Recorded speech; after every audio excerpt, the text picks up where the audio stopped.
시청자 여러분 안녕하십니까? 데일리 아시입니다. 첫 번째 소식입니다. 트럼프 정부가 중국의 반도체 자립을 막기 위해 온 힘을 쏟고 있습니다.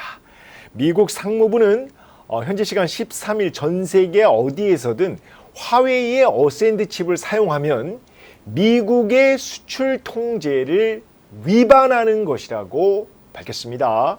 또 미국의 AI 칩이 중국의 AI 모델의 훈련이나 추론에 사용하는 것에 대해서도 경고했는데요. 미국 상무부는 중국이 제3국을 통해 우회적으로 미국의 첨단 AI 칩을 확보하는 우회 전략에 대응해 미국 기업이 공급망을 보호하는 방법에 대한 가이드도 발표했습니다. 이번 조치는 화웨이가 AI와 스마트폰을 위한 강력한 반도체를 만드는 것을 더 어렵게 할 것이라고 블룸버그 통신은 분석했습니다.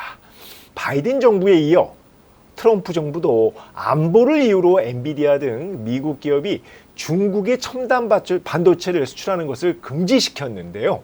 그런데 미국의 중국 옥죄기가 오히려 중국의 반도체 굴기를 더욱 가속시키고 있다는 분석이 설득력을 얻고 있습니다.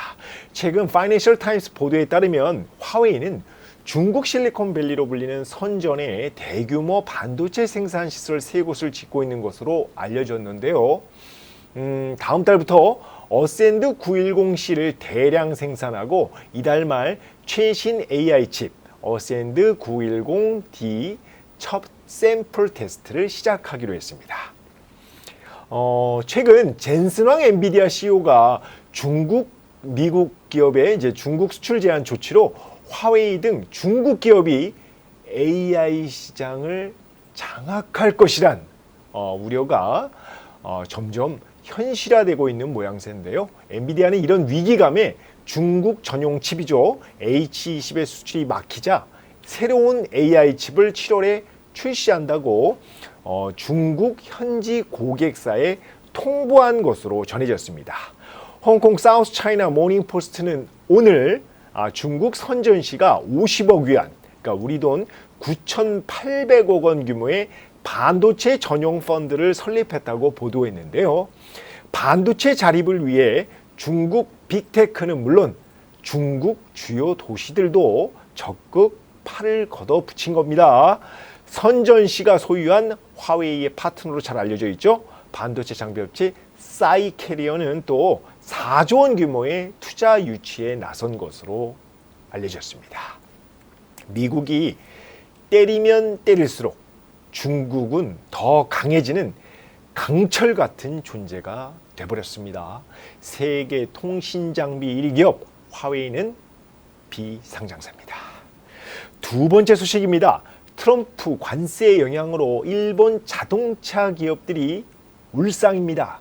요미우리 신문은 오늘 일본 자동차 업계 연간 영업이익이 2조엔, 그러니까 우리 돈 19조 2천억 원 이상 줄어들 전망이라고 보도했는데요.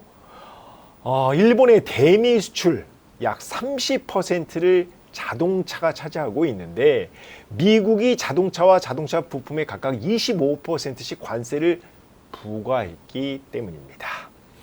일본 완성차 기업 6곳의 올해 회계년도 실적 전망을 보면 도요타 자동차는 1조엔 이상 올해 한 해 연간 이익이 줄어들고 혼다의 경우 영업이익이 6,500억엔 감소할 수 있다고 밝혔습니다.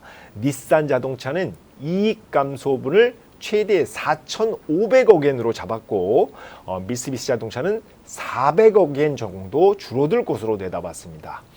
일본 자동차 회사들이 미국 관세 영향을 줄이기 위해 공급망 재편을 모색하고 있습니다. 트럼프 대통령이 이제 관세를 줄이려면 미국에 공장을 지어라 이렇게 계속 얘기했기 때문인데요. 도요타는 미국 수출용 자동차 해외 거점을 일부 변경하는 방안을 검토하고 있고 혼다는 더욱 적극적입니다. 캐나다와 일본 공장에서 만든 자동차를 미국 공장으로 옮겨 생산하기로 했습니다. 미국에 공장이 없는 미쓰비시 자동차는 닛산의 미국 공장에서 SUV를 공동 생산할 계획입니다. 일본은 미국과 2차 관세 협상을 했지만 자동차 관세는 아예 의제에서 빠진 상태라서 일본 자동차 업계는 한동안 가시밭길을 걸어야 할 것으로 보입니다. 오늘 도쿄 증시에서 자동차 기업들 주가 일제히 하락 마감했습니다. 세 번째 소식입니다. 사우디아라비아를 방문 중인 트럼프 대통령이 졸고 있는 모습입니다. 지금 사진 보이시죠? 지금 꾸벅꾸벅 졸고 있습니다. 현지 시간 13일 사우디아라비아의 수도 리야드 왕궁에서 양국의 서명식이 열렸는데요. 트럼프 대통령이 졸다가 갑자기 이제 깨는 듯한 모습이 이제 폭스뉴스 등 그 생중계 화면에 잡힌 겁니다. 트럼프 대통령은 다음 달 79세가 될 정도로 이제 고령인데요. 바이든 전 대통령이 78세 때, 그러니까 2021년 유엔 기후변화 협약 정상회의에서 조는 모습이 이제 목격된 바 있습니다. 그래서 언론에서 이제 많은 또 이제 비판과 질타가 이어졌죠. 당시 트럼프 대통령 뭐라고 했냐? 자신보다 3살 더 많은 바이든 전 대통령을 향해서 슬리피 조라고 조롱했습니다. 자, 오늘 이 같은 보도가 나오면서 각종 SNS에서는 졸고 있는 트럼프 대통령을 향해서 슬리피 돈, 도징 돈이라는 별명을 붙이는 등 반응이 뜨거운데요. 자, 이런 가운데 트럼프 대통령이 중국 시진핑 주석과 대화할 수 있다는 입장을 내놨습니다. 그는 현지 시간 13일 방영된 마찬가지로 이제 폭스뉴스 인터뷰에서 중국과의 무역 협상 관련 시 주석을 직접 상대할 것이냐라는 이런 질문에 그렇다. 그렇게 될 수도 있다고 본다. 이렇게 답했는데요. 앞서 미국과 중국은 지난 12일 첫 무역회담 결과 90일간 관세를 대폭 낮추고 이 유예 기간에 협상을 이어간다는 내용으로 합의했습니다.